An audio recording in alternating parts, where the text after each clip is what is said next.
বাংলাদেশ বনাম জিম্বাবুয়ের প্রথম টেস্টে বাংলাদেশ হারলেও আলোচনার কেন্দ্রে তাইজুল ইসলাম। 5 উইকেটের দুর্দান্ত বোলিং পারফরমেন্সের পর তামিম ইকবালের একটি ফেসবুক পোস্টের মাধ্যমেই ট্রলের শিকার হচ্ছেন তাইজুল ইসলাম। তামিম ইকবাল তার সেই পোস্টে তাইজুলকে বাংলাদেশের মোস্ট আন্ডাররেটেড বোলার হিসেবে দাবি করেন, তবে ফ্যানদের মধ্যে একটা বড় অংশ এই কথাটা মানতে নারাজ। তো গাইস, আজকের ভিডিওতে আমরা জানবো তাইজুল কি আসলে আন্ডাররেটেড বোলার নাকি ঠিকঠাকই মূল্যায়ন পেয়েছে। মূলত তামিম ইকবাল তার পোস্টে বলেন তাইজুল ইসলাম বাংলাদেশের সেরা পারফরমারদের মধ্যে অন্যতম এবং মোস্ট আন্ডাররেটেড বোলার। এরপরেই মূলত সেই পোস্টের কমেন্ট সেকশনে নানান প্রশ্ন, বিতর্ক এবং ট্রলের শিকার হচ্ছেন তাইজুল ইসলাম।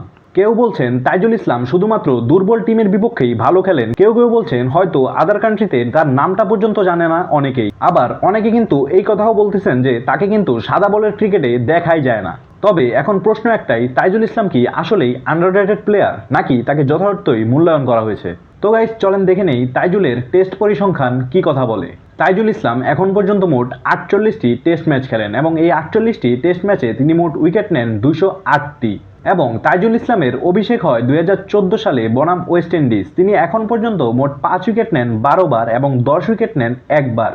এবং তার সর্বোচ্চ ইনিংস বোলিং 39 রানে 8 উইকেট এবং তার সর্বোচ্চ ম্যাচ বোলিং 170 রানে 11 উইকেট। এই পরিসংখ্যান অনুযায়ী বাংলাদেশের চতুর্থ সর্বোচ্চ উইকেট শিকারী বোলার হচ্ছেন তাইজুল ইসলাম। শুধুমাত্র টেস্ট ক্রিকেটেই 31.70 গড় পার উইকেট এবং দেশের মাটিতে অনেকটাই ধারাবাহিক পারফরম্যান্স হলেও বিদেশের মাটিতে তুলনামূলক দুর্বল তাইজুল ইসলাম। তাছাড়াও তাইজুলকে নিয়ে অনেকেই অন্য যে প্রশ্নটি ছুড়েছেন তা হচ্ছে তাইজুল নাকি বড় দলের বিপক্ষে খুব একটা পারফর্ম করে না।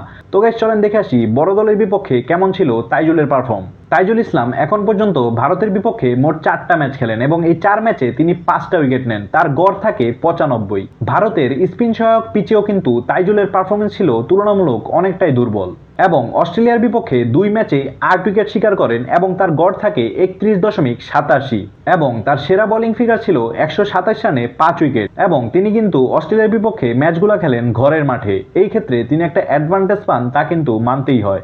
এবং ইংল্যান্ডের বিপক্ষে মোট 4 ম্যাচে তিনি 12 উইকেট নেন, তার গড় থাকে 35.87 এবং তার সেরা বোলিং ফিগার 115 রানে 5 উইকেট। এই ক্ষেত্রে বলা যায় ইংল্যান্ডের বিপক্ষে ভালোই পারফরমেন্স করেন তাইজুল ইসলাম। এবং দক্ষিণ আফ্রিকার বিপক্ষে 4 ম্যাচে নেন 15 উইকেট, গড় 38.55। সেরা বোলিং 135 রানে 6 উইকেট। এবং মন্তব্য, দক্ষিণ আফ্রিকার বিপক্ষে অনেকটাই সফল ছিলেন তাইজুল ইসলাম, তা হোম সিরিজ হোক অথবা অ্যাওয়ে সিরিজ। তাছাড়াও তাইজুল ইসলাম পাকিস্তানের বিপক্ষেও ছিলেন দুর্দান্ত, 3 ম্যাচে 15 উইকেট নেন এবং তার গড় থাকে 35.66। মন্তব্য, পাকিস্তানের বিপক্ষে উল্লেখযোগ্য পারফরমেন্স করেন তাইজুল ইসলাম। তো গাইজ, বড় দলের বিপক্ষে তাইজুলের পারফরমেন্স যদি কিছুটা বিশ্লেষণ করা যায়, সেই ক্ষেত্রে ভারতের বিপক্ষে কিছুটা দুর্বল থাকলেও অস্ট্রেলিয়া, পাকিস্তান এবং সাউথ আফ্রিকার বিপক্ষে উল্লেখযোগ্য সফলতা পেয়েছেন তাইজুল ইসলাম। তাছাড়াও ইংল্যান্ডের বিপক্ষে ছিলেন বিলো এভারেজ। তো সেই ক্ষেত্রে কিন্তু খুব একটা খারাপ পারফরমেন্স ছিল না তাইজুল ইসলামের। তবে এখন প্রশ্ন একটাই, তাইজুল ইসলাম কি আসলেই আন্ডাররেটেড প্লেয়ার নাকি তাকে যথার্থই মূল্যায়ন করা হয়েছে? একদিকে যেমন তামিম ইকবালের মতো একজন সিনিয়র প্লেয়ারের সাপোর্ট পাচ্ছে তাইজুল ইসলাম, অন্যদিকে কিন্তু ঠিকই ফ্যানদের ট্রলের শিকার এবং লো ইম্প্যাক্ট প্লেয়ারের ট্যাগ পড়ছে তার উপরে। এবং তাইজুল কিন্তু নিজে একটা ইন্টারভিউতে বলেন, আমি সবসময় চেষ্টা করি পারফর্ম করতে, কিন্তু ক্যামেরার লেন্সটা হয়তো আমার উপরে খুব একটা পড়ে না। এবং তিনি কিন্তু এটাও দাবি করেন তিনি একজন আন্ডাররেটেড বোলার হিসেবেই খেলে যাচ্ছেন বাংলাদেশ জাতীয় দলে।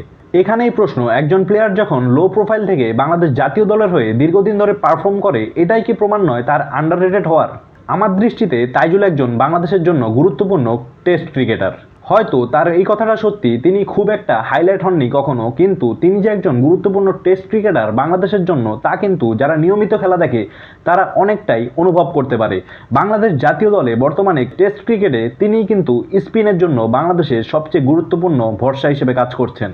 তবে তাইজুল ইসলাম কি আসলেই আন্ডাররেটেড নাকি ঠিকঠাক রেটেড, তা কিন্তু আমি বলবো না, তা বিচার করবেন আপনারা। নিশ্চয়ই কমেন্টে জানান তামিম ঠিক নাকি ফ্যানদের মতামতই ঠিক।